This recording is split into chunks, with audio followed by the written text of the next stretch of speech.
Well, I think at the end of the day, you're looking at development of younger players to continue to have their hopes and dreams to be Major League Baseball players, and everybody knows how difficult that is. But the more coaching that we have that's top quality by coming to things like this and learning, the better development that those younger guys are going to get, the more baseball IQ they're going to have, and the easier our jobs become at the college level to have practices and play games, because we don't have to worry so much about things, and we can teach it our way, and they'll jump into whatever we have individually as all programs go. Hello, everybody, and welcome to the world's favorite youth baseball podcast, Clearing the Bases, featuring Coach Vinny Filingeri. I'm David Friedman. I want to thank you for coming along on this ride with us.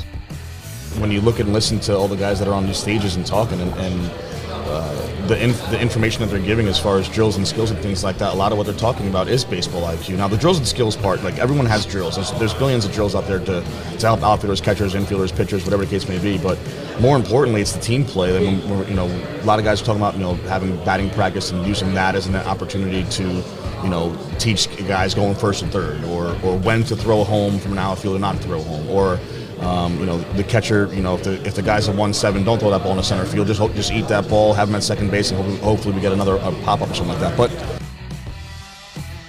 yeah, so I know you're saying, what is this, the third time that he's had Coach Pla on the show? Well, this just goes to show you that coaches like Coach Pla have so much knowledge and so much experience that we could interview him a dozen times and still probably not cover everything that we need to cover. And this episode is proof, because we discuss things in this episode that we've never talked about before. So, again, it's one of those things that we need to understand, is that there's a lot of stuff that goes into this, and you can pick coaches' brains all you want. You're still not getting everything that there is. So, I would just tell you, just sit back and relax and enjoy what Coach Pla has to say. This seems to be like it's becoming a yearly thing. We come to the convention, and who do we run into?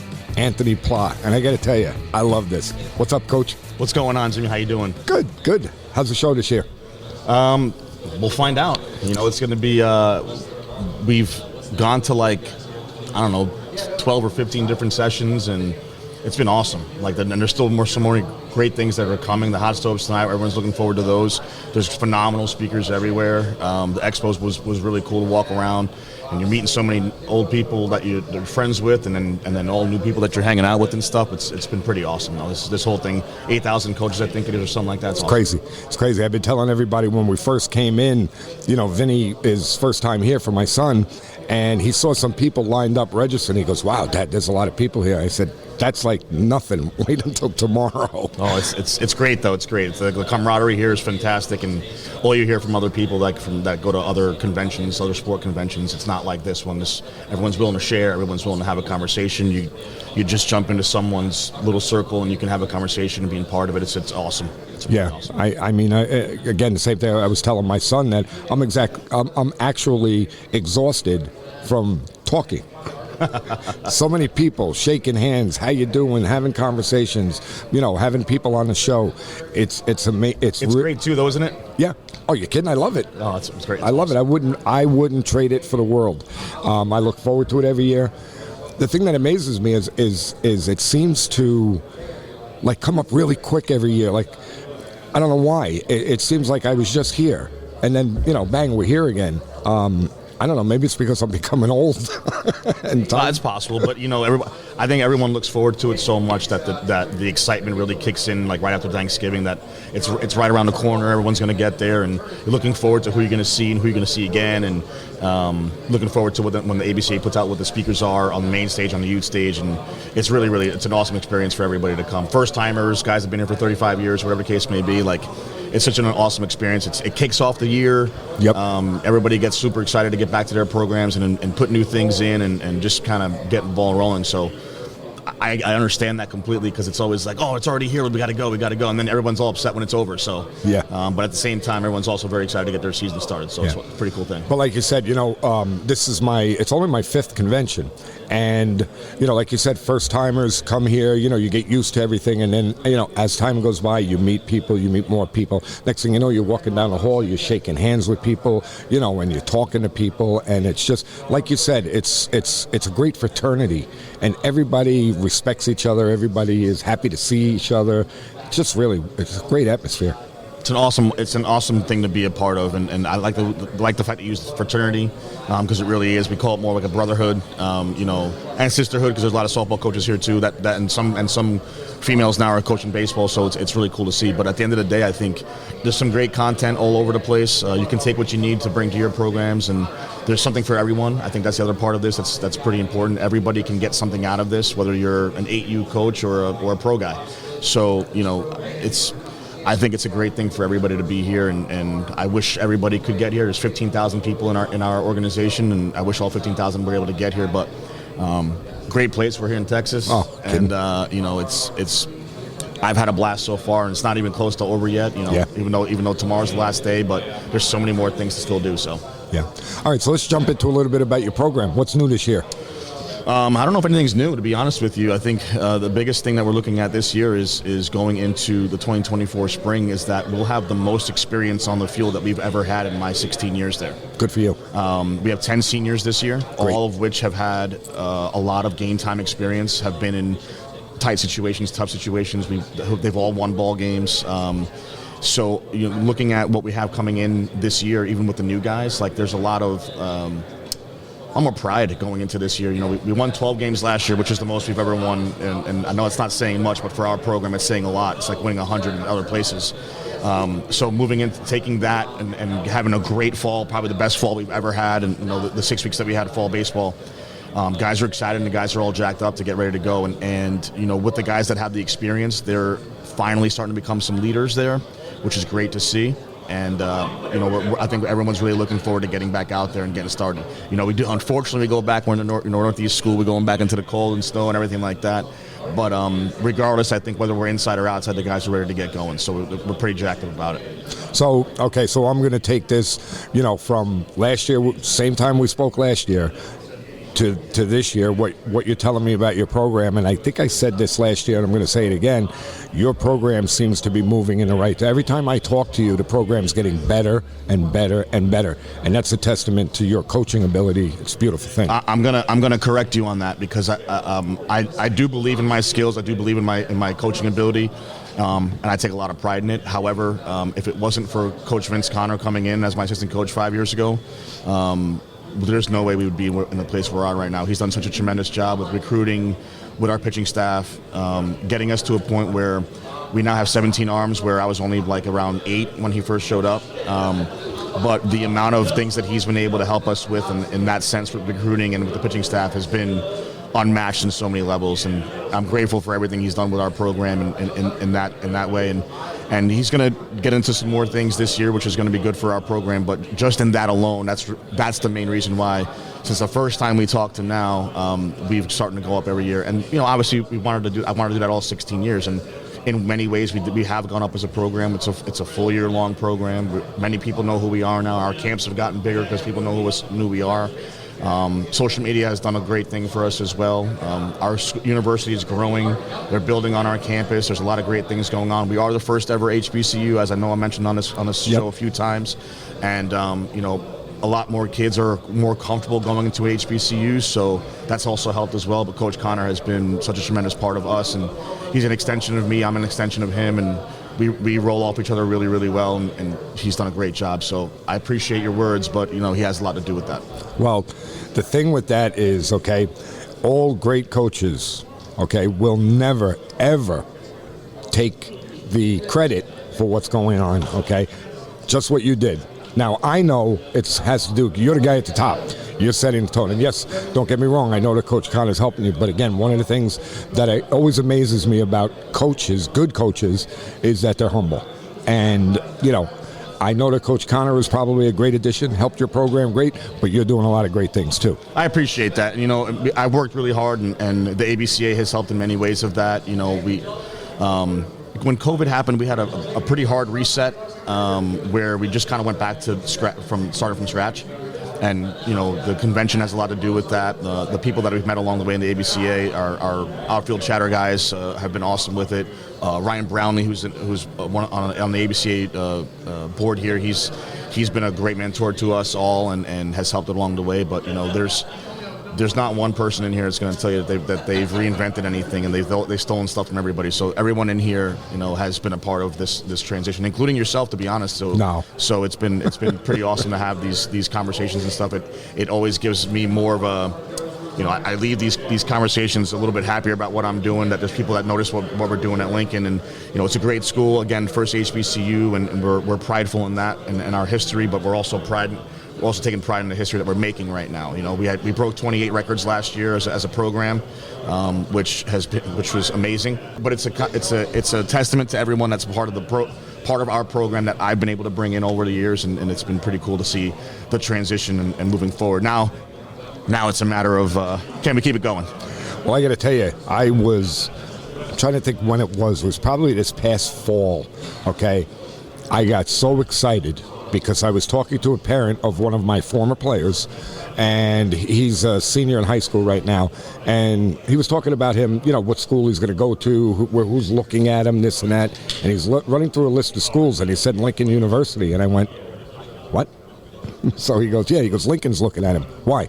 So I said, well, I know, Coach Pla. I said, was he thinking about going there? Unfortunately, he went somewhere else. But to me, that was the coolest thing in the world, that possibly I might have one of my players coming to play for you. That would have been unbelievable. I would have taken him. Yeah, so I was excited about that. But there's plenty of them coming. I'm sure you know that I now have a varsity position. Okay, so there'll be more guys that, hey, Coach, I got a guy here. Come take a look at him. Well, and you know what? I think what's great about that too is that happens quite a bit when you come to the convention. When you start bumping into guys that are in the travel ball realm and the high school realm, and they're like, "I got a guy for you. And they understand the story better now. They understand the story about where we are, and we're in southeast Pennsylvania in the middle of farm country, but we have all city kids from Baltimore, New York, Philly, DC area. So it's interesting how it all works. But the guys from Wisconsin and California and Texas and Oklahoma and whatever the case may be, they're like, I might have a guy for you. Great, reach out. Let's go. The more the merrier. Excuse me. And it'll help us because we try to go like little tri-state area. We try to go Pennsylvania, Maryland, Delaware. We try to do that, but we're competing against some of the greatest programs in Division II around our area. So, but to have guys everywhere like yourself that can maybe send us guys We'll take a look at everybody. We really will. Yeah. Always trying to help out. And again, like we've said before about the fraternity, everybody's trying to help each other. And that's what's a really, really cool thing about all of this. Like you said, what was it, 18,000 members? 15,000. 15,000, and that's worldwide. It's not just here in America. It's worldwide. So you got people all over the world that are a part of this, because baseball is maybe not as big as soccer is in the world, but for us it's the best sport in the world, and these guys really take a lot of pride in it, and you can see it walking around every day. So but that's a word that shouldn't be used around here, right? Somebody yells coach, everybody looks. Everybody turns. But like you were saying about the enrollment to 15,000 members, so I've been getting more and more involved with the youth travel committees here at the ABCA, and we're actually trying to launch a ambassadorship program where we have like state directors and then ambassadors throughout the state to try and bring in more coaches, because we understand that the more coaches we can get here that are going to benefit and learn from what the ABCA has to offer, it'll be a much better world, a much better baseball world. Well, I think at the end of the day, you're looking at development of younger players to continue to have their hopes and dreams to be Major League Baseball players, and everybody knows how difficult that is.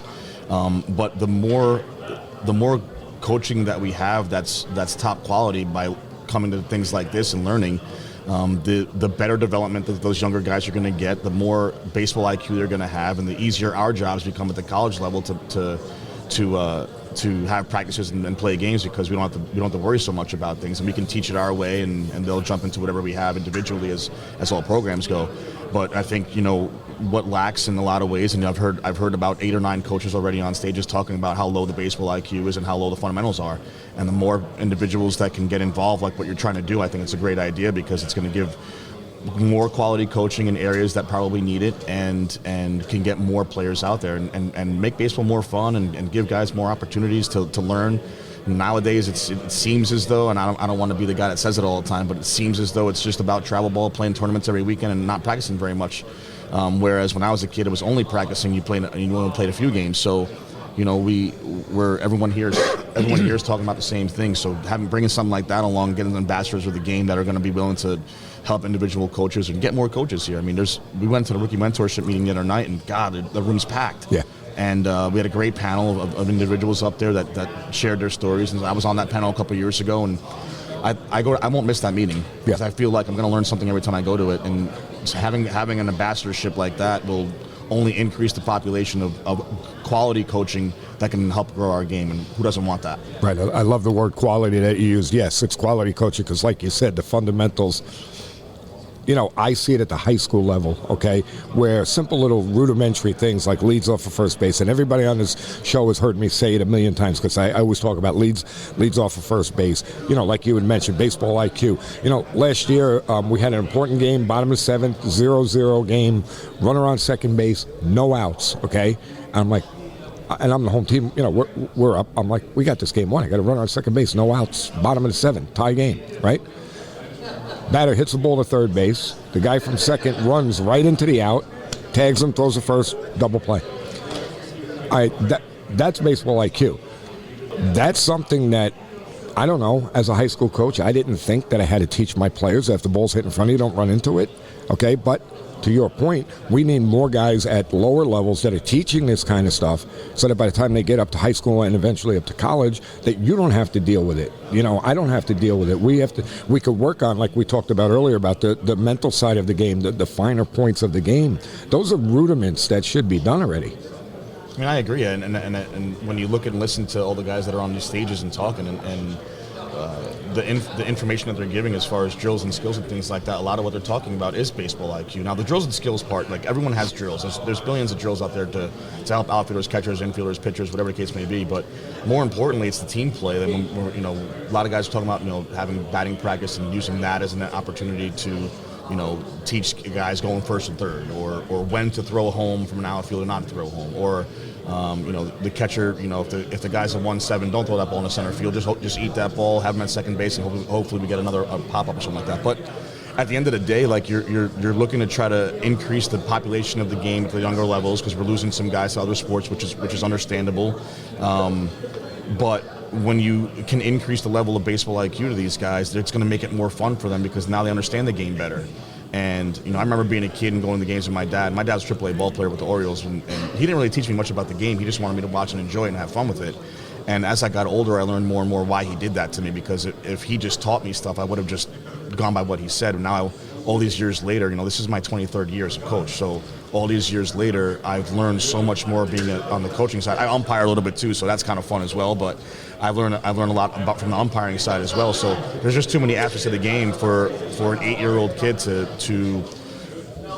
move up to a 10U level or move up to the 12U level. And the next thing you know, he's in high school and he's missed out on so much because all he's done is playing games. Yeah. And he might make the mistakes in a 12U tournament or something like that, but if the coach isn't there to giving him the understanding of how to raise his baseball IQ because of the mistake he made, then he doesn't learn from that mistake. And that's what we're here for. We're all here to learn from our mistakes. Exactly, and we all make them. I mean, and one of the things that I always believe as a coach is that if we can show our players that we're not perfect. In other words, if I make a mistake, I'll tell my players, hey guys, that's on me. I made a mistake. This is what I did. This is what I should have done. Da da da da da.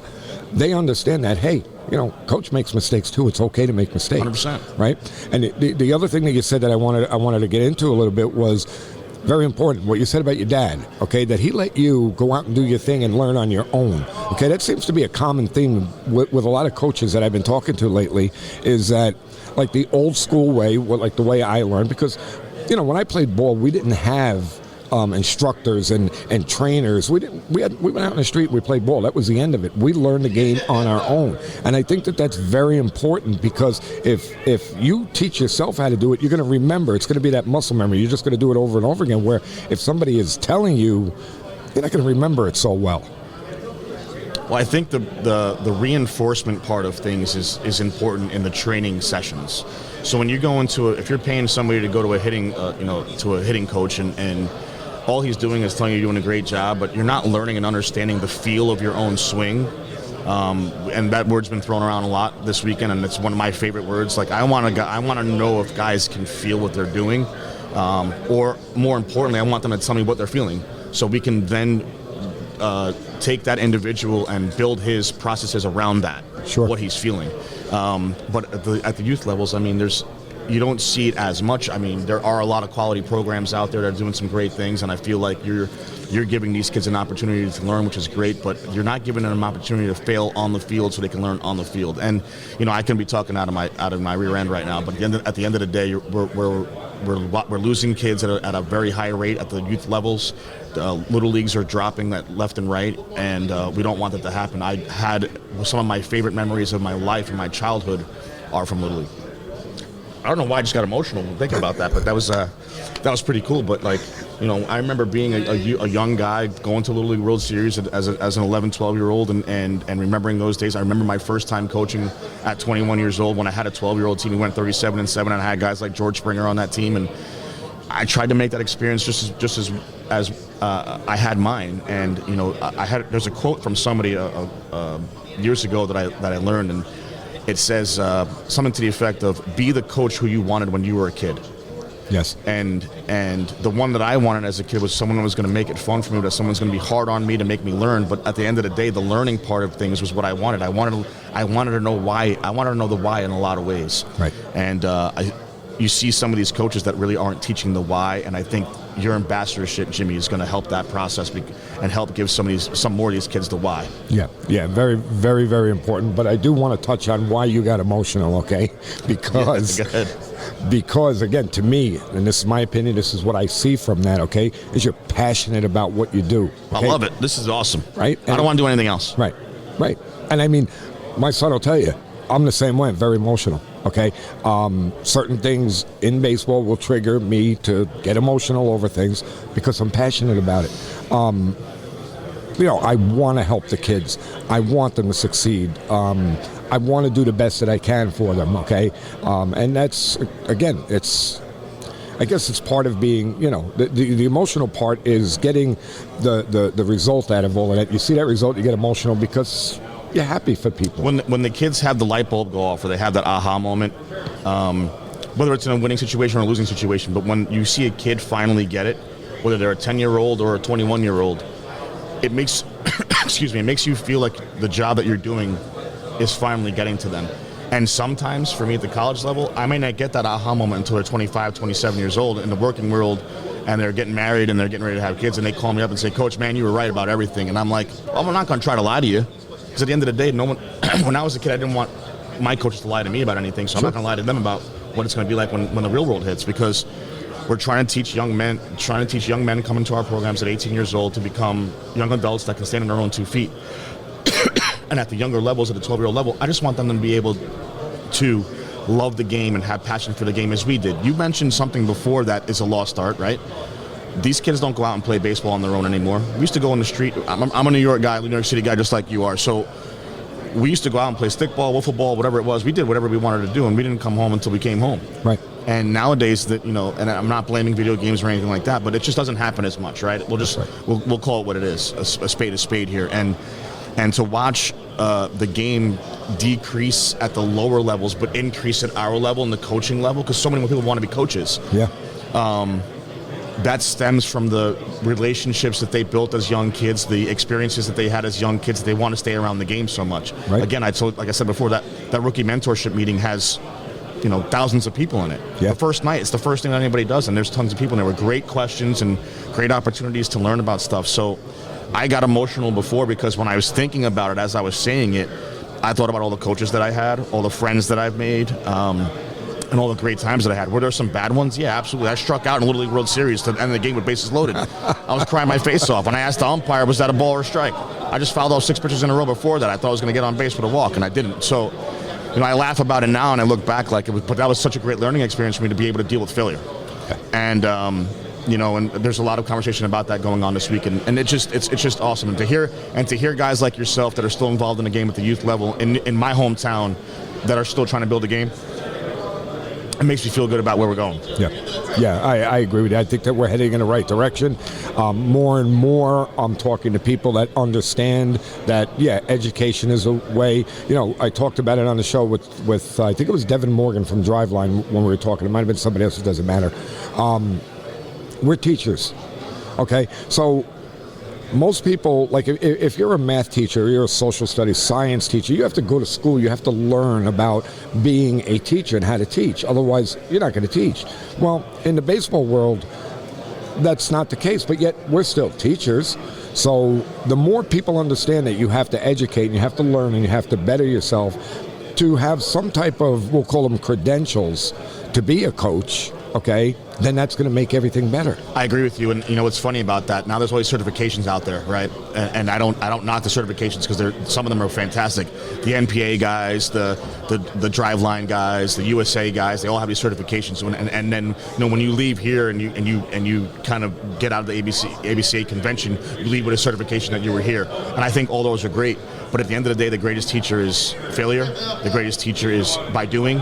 And all of us have done, obviously, all of us have played it at some kind of level. We've all coached at least baseball, if not multiple sports, so we all know what it's all about. And I'd like to see some more people understand that we can give these kids such a blessing in their lives by understanding how to deal with failure, how to compete with confidence, because at the end of the day, we got to compete with somebody else for a job.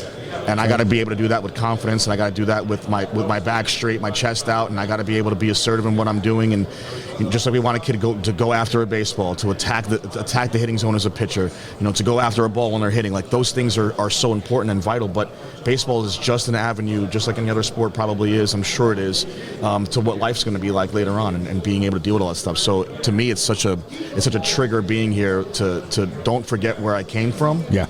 A lot of people said this weekend, and I agree with it 100%, about being where your feet are. Yep. Like, I don't want to leave this conversation, Jimmy. We can talk all day, I'm sure, but I'm sure it's got to end at some point. But I love that there's so many opportunities out there for people to learn from a lot of great minds, and why not take advantage of that while we're here? Absolutely, and I agree with you 100%. Everybody that comes here, I could talk baseball constantly there, because again, there's so much to the game. There's so much that we can talk about. And it's evolving. It's evolving. And the technology is taking over, right? And it's only going to get better. I don't see technology going away anytime soon, and it's only going to get better, and we're going to have more opportunities to do stuff. And there's going to be people like us in New York City that don't have the access to resources like that. We don't have 17 hack attacks. We don't have the Rapsodos and the hit tracks and things like that. But there's ways some of these coaches have found to do things with an Excel spreadsheet, with a Microsoft Word document, with just using their iPhones or phones, taking videos, and whatever the case may be.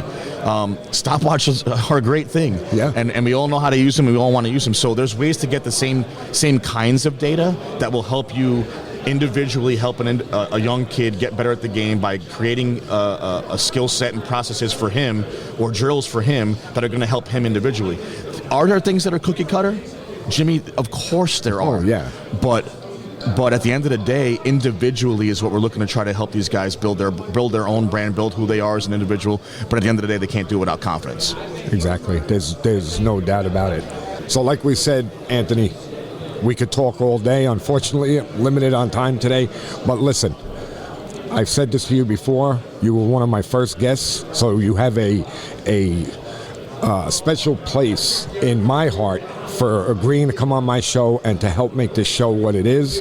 The show has grown in leaps and bounds thanks to guys like you, and I can't thank you enough. Well, I thank you for having me on again, and anytime you want me to do it, I'll do it. And I want to congratulate you on the success that you've had so far, and wish you many more lifetimes of this success and continue to grow. But it's because of guys like you that we. I'll just use me as the example, but it's because of guys like you that it gives me hope that there's some future in this game for us, that we're going to be able to keep building this brand of baseball that we all love and cherish. So I appreciate you, and keep doing the great work you're doing. Don't stop it. If there's anything I can ever do for you, you can reach out, and I'm always around. Thanks, Anthony. I appreciate it. It was great seeing you again. Great to see you too. And that wraps up our recordings from the 2024 ABCA Convention in Dallas, Texas. Started out with Carl Nichols, Jim Chester, Taylor Valentine, Jake Lindmeyer, Matt Rienzi, Paul Gallo, Mark Pudge Jorman, R.J. Farrell, Jeremy Sheetinger, and then wrapped it up with Anthony Pla. Now, Anthony, as you know, was our first college coach that we ever had on the show. So I think it's kind of fitting that we wrap it up with him. You know, this is the great thing about the ABCA and their annual convention is that there are so many great coaches there that have so much information that we can all learn from and become better at what we do. It's truly amazing. And, you know, to be honest with you, I really don't understand why anyone would not join the ABCA and take advantage of everything that's there, from Inside Pitch Magazine, the ABCA podcast, the convention. You know, it's there for us to use to get better at coaching. So, you know, think about it. Join the ABCA. It will help you incredibly, I promise you. With that being said, don't forget to hit the subscribe button so that you don't miss out on any of the information that our guests have to offer. Reach out to us on Facebook, Twitter. Shoot us an email, clearingthebases@gmail.com. We always want to hear from you. You know, something I'm going to bring up that I wasn't going to talk about on the show, but I think maybe it needs to be said, is that back at the end of January, I had a heart attack. And, you know, the outpouring of support, of prayers, of well wishes from the baseball community has humbled me like you can't imagine. I know saying thank you is not enough, but I guess that's all I could really do is just say thank you. Thank you so much to everybody that reached out. You know, it really, really hammers home what I always say, that people don't care how much you know until they know how much you care. And I found out how much people care. Thanks, everyone, and we'll see you on the next one.